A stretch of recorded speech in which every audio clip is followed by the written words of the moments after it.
ही आहे आमच्या इयत्ता 7वीची अत्यंत हुशार विद्यार्थिनी सरिता माने. आपण आता खूप मोठे झालो तरी वर्णमाला बरीच आपल्याला माहीत नाही, तर या वर्णमालेचा अत्यंत सखोल अभ्यास हिने केलेला आहे. तर वर्णमालेबद्दल आपल्याला ही माहिती सांगणार आहे. सरिता रेडी? ओके. आम्हाला पूर्ण वर्णमाला एकदा क्रमाने म्हणून दाखव ना.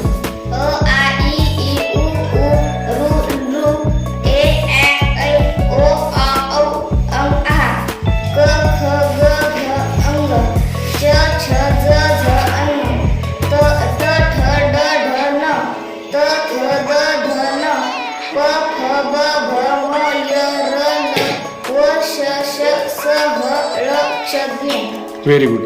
मग याच्यामध्ये आपल्या मराठी वर्णमालेमध्ये एकूण स्वर किती आहेत? 14. मग कोणते आहेत ते?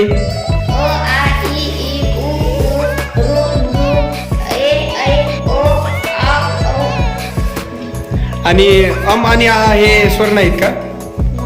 त्यांना काय म्हणतात? स्वरादी. ओके. आणि याच्यामध्ये काही संयुक्त व्यंजन आहेत का आपल्या वर्णमालेमध्ये? कोणते? ठीक आहे. कशामुळे ते संयुक्त व्यंजन आहेत? ओके. ते जोड अक्षर आहेत म्हणजे व्यंजनामध्ये व्यंजन मिक्स केले. मग आपल्या मराठी भाषेमध्ये एकूण मूळ वर्ण किती आहेत? 50+2. ओके. 50+2 असं का? 50 मूळ वर्ण आहेत ते 2 संयुक्त व्यंजन कोणते? बरोबर.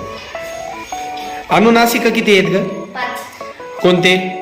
अंग, अन्न, न, आणि म. बर.